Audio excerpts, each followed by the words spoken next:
جو یہ کرتے تھے میں بھی ایسا کر سکتی تھی، بس مجھے 21 دن تک یہ چلا کرنا تھا۔ میں نے ان والی جگہ کا انتخاب پھر سے کیا کیونکہ یہ جگہ میرے گھر سے زیادہ دور نہ تھی، اور پھر میں نے اپنے چلے کا آغاز کر دیا اور روز بروز کامیابی حاصل کرتی رہی۔ مجھے ہر طرح سے ڈرایا گیا، ہر روز مجھے جان سے مارنے کی دھمکیاں دی جاتی رہی، لیکن میں نے ہمت نہ ہاری۔ ہاں، ہمت اس وقت ہاری جب چلے کے دوران یہ اٹھتے ہوئے میرے سامنے آ گئے۔ ان کے لبوں پر وہی مسکراہٹ تھی، چہرے پر ویسی ہی چمک تھی۔ یہ میرے بالکل سامنے آ گئے۔ میں ان کو دیکھ کر اپنا چلا کرنا بھول ہی گئی اور ان کو دیکھنے لگی۔ ان کے لبوں پر مسکراہٹ ابھی تک موجود تھی اور مجھے ایسے دیکھ رہے تھے کہ جیسے ان کو میری ہی تلاش ہو، جیسے یہ میرے لیے ہی بنے ہوں۔ آمنہ ان کے منہ سے آواز گونجی، مان گیا ہوں تم کو۔ تم نے مجھے حاصل کرنے کے لیے بہت محنت کی ہے، نہ تم نے دن دیکھا اور نہ رات، بس مجھے حاصل کرنے کے لیے اپنے کام پر لگی رہی ہو، اور دیکھو میں آ گیا ہوں۔ تم نے جو چاہا ویسا ہی ہوا۔ تم یہ چاہتی تھی کہ میں خود تیرے پاس آؤں، سو آ گیا میں۔ آؤ چلیں کسی ایسی جگہ جہاں تیرے اور میرے علاوہ کوئی بھی نہ ہو۔ جو ہی ان کا ہاتھ میرے بنائے ہوئے حصار سے ٹکرایا تو ان کے ہاتھ کو آگ لگ گئی۔ ان کو ایک جھٹکا سا لگا، یہ بری طرح کانپے اور ساتھ ہی ان کا چہرہ بدلنے لگا۔ یہ خوبصورت انسان سے ایک خوفناک بھوت بن گئے۔ میں ان کی یہ حالت دیکھ کر کانپ کر رہ گئی۔ یہ تو شکر تھا کہ میں حصار سے خود نہ نکلی تھی، ورنہ ان کی شکل میں آنے والا بھوت میری جان لے لیتا۔ میری نظروں کے سامنے ہی ان کا ڈرونا جسم دھواں بننے لگا اور پھر وہ میری نظروں کے سامنے سے غائب ہو گیا۔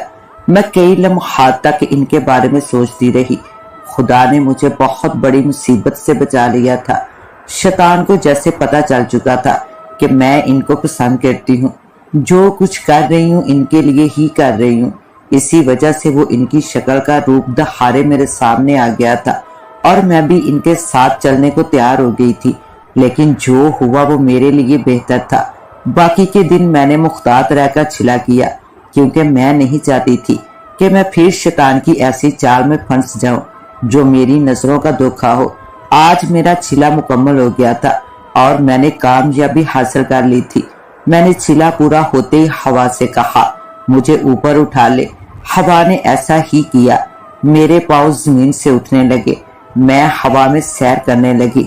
یہ کامیابی میرے لیے خوشی کا باعث ثابت ہوئی، لیکن شاید گھر والوں کے لیے بدنامی کا باعث بن گئی تھی۔ میں نے گھر والوں کو بدنام کر دیا۔ لوگوں کو پتہ چل گیا تھا کہ میں کسی مرد سے عشق کرنے لگی ہوں اور اس کے لیے ہر وہ کام کر سکتی ہوں جو وہ کہے۔ گھر والوں نے مجھے روکنے کی بہت کوشش کی، لیکن میں کہاں رکنے والی تھی۔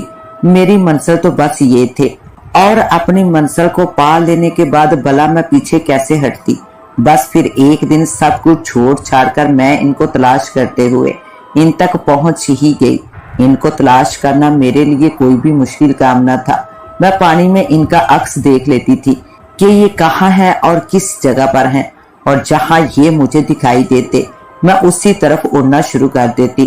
اور آج میں ان کے پاس ہوں، لیکن ان کو میرے جنون کا علم نہیں ہے۔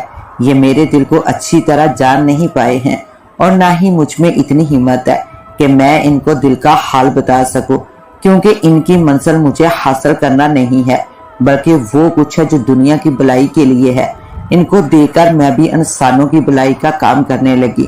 اسے ہیولے کے بارے میں پتا چلا کہ یہ لڑکیوں کو خوابوں میں اپنا دیوانہ بنا کر ان کو اپنے ساتھ لے جاتا ہے اور ان کا خون پیتا ہے اور ان کے جسموں کا گوشت کھاتا ہے۔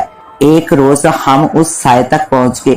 یہ اسی جنگل میں ہمیں ملا جہاں تم لوگ موجود تھے، اور تم میں ایک لڑکی انیلا اس کے عشق میں گرفتار ہو گئی تھی۔ آمنہ کہانی سنائی جا رہی تھی اور ساحل پوری لگن سے اس کی کہانی سنتے جا رہی تھی۔ اس کو اب معلوم ہوا کہ تلاش عشق کیا چیز ہے۔ ایک لڑکی ہو کر اس نے اپنے محبوب کے لیے کیا کچھ کیا، گھر بار سب کچھ چھوڑ دیا اور ان کو حاصل کرنے کے لیے دن رات ان کا پیچھا کرتی رہی۔ میں تیرے دل کی بات راج تک پہنچاتی ہوں، جو بات تم کئی سالوں سے ان سے نہ کر پائی میں کر دیتی ہوں، ساحل نے مسکراتے ہوئے کہا۔ نہیں ساحل نہیں، اب ایسا کرنے کا کوئی بھی فائدہ نہیں ہے، کیونکہ اب میں دیکھ رہی ہوں کہ ہماری زندگی ختم ہونے والی ہے۔ ہم ایک چھوڑ کر ہزاروں چھلے کر لیں، لیکن ہم اب بچنے والے نہیں ہیں۔ میں اس لیے نہیں کہہ رہی کہ اس سائے نے بہت بڑی طاقت اپنا لی ہے، بلکہ اس لیے کہہ رہی ہوں کہ میں نے اپنے علم سے معلوم کر لیا ہے کہ ہماری زندگی کسی بھی وقت ختم ہو سکتی ہے، اور شاید تم بھی اس سے بچ نہ سکو۔ کیا کیا ساحل بری طرح چیخی۔ ہاں ساحل، میں نے بہت کچھ دیکھ لیا ہے، لیکن اس کے باوجود راج کا دل نہیں توڑنا چاہتی۔ ان کے دل میں آس ہے کہ اس ہیولے کو مار سکنے میں کامیاب ہو سکتے ہیں، لیکن یہ میں جانتی ہوں کہ ایسا نہیں ہو سکتا۔ لیکن بابا جی نے جو تسلی دی ہے، ہو سکتا ہے کہ کامیابی ہمارا مقدر بن جائے، لیکن میرا علم جو کہتا ہے وہ یہی ہے کہ ہماری زندگی بہت کم ہے۔ ابھی آمنہ ایسی بات کر ہی رہی تھی کہ ان کو قبرستان میں ایک بھیانک چیخ سنائی دی۔ یہ چیخ کسی اور کی نہیں تھی، بلکہ راج کی چیخ تھی۔ ہاں راج کی، جو وضو کرنے کے لیے پانی کی تلاش میں قبرستان کی ایک طرف نل کے پاس گیا تھا۔ اس کی چیخ کی آواز سن کر یہ دونوں پاگلوں کی طرح اس طرف بھاگی، اور پھر سامنے کا منظر دیکھ کر دونوں پر جیسے ساختہ طاری ہو گیا۔ سامنے وہی ہیولا کھڑا تھا، اس کے ہاتھ میں راج کا کٹا ہوا سر تھا، اور اس کا وجود نیچے زمین پر پڑا تڑپ رہا تھا۔ اس ظالم نے راج کی گردن کاٹ دی تھی۔ آمنہ پر بے ہوشی طاری ہو گئی، اور ساحل کی جیسے سانس رک چکی تھی۔ میں ایک ایک کر کے تم سب کو ختم کر دوں گا۔ تم لوگوں کی وجہ سے مجھے بہت نقصان پہنچا ہے، اب میں مزید برداشت نہیں کر سکتا۔ اس انسان نے مجھے بہت دکھ دیے ہیں، یہ میرے راستے کی دیوار بنا رہا تھا، لیکن آج میں نے اس کا خاتمہ کر دیا ہے۔ اب میں پرسکون ہوں، کل پھر آؤں گا اور تم دونوں میں سے ایک کو اٹھا کر لے جاؤں گا، اور اس کا بھی وہی حال کروں گا جو میں نے اس کا کیا ہے۔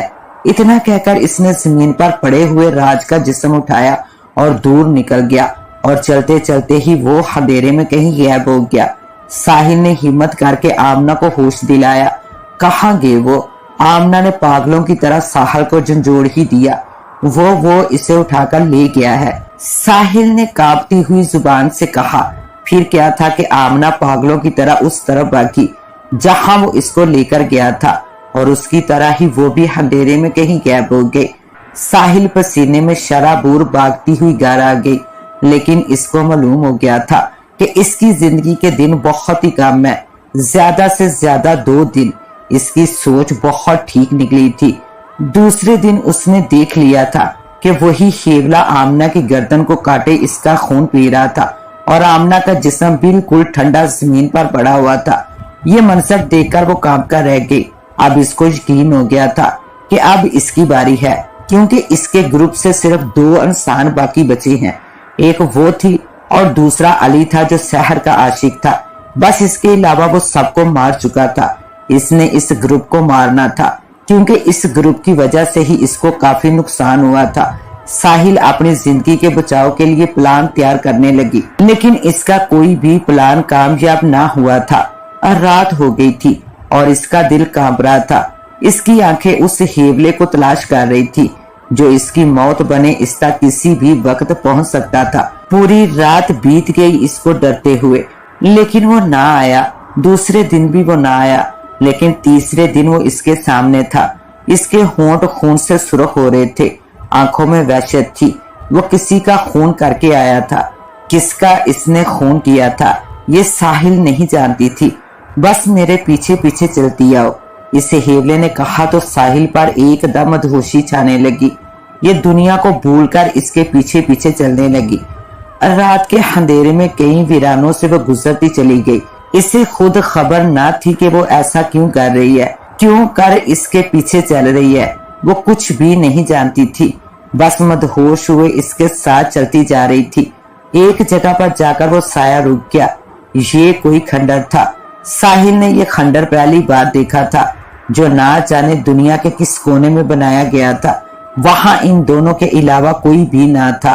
ہاں اگر کوئی چیز تھی تو وہ انسانی ہڈیاں تھی جن کا ایک ڈھیر لگا ہوا تھا۔ اف، ساحل ان ہڈیوں کو دیکھ کر کانپ کر رہ گئی، لیکن وہ کچھ بھی نہ کہہ پائی تھی۔ اس کو پورا یقین ہو گیا تھا کہ اب اس کی زندگی کا آخری دن آ گیا ہے۔ وہ دن جس کے بارے میں اس سائے نے کہا تھا کہ وہ ہم میں سے کسی کو بھی زندہ نہیں چھوڑے گا، ایک ایک کر کے ختم کر دے گا۔ یہ سب باتیں اس کا دماغ سوچ رہا تھا، جو دھیرے دھیرے ہوش میں آتی جا رہی تھی، اور یہ سب منظر دیکھ کر وہ مسلسل کانپ رہی تھی۔ وہ سایہ دھیرے دھیرے اس کی طرف بڑھنے لگا، اور پھر اس کو گردن پر ہاتھوں کا بوجھ محسوس ہوا، اور وہ مدہوشی کی کیفیت میں موت کی طرف بڑھنے لگی۔ اس کے بعد کیا ہوا، یہ سب جاننے کے لیے تلاش عشق کا پارٹ 4 دیکھنا مت بھولیے گا۔ اس کے ساتھ ہی اپنی ہوسٹ دعا وائس کو دے اجازت، ملتے ہیں انشاءاللہ پارٹ 4 کے ساتھ۔ تب تک کے لیے اللہ نگہبان۔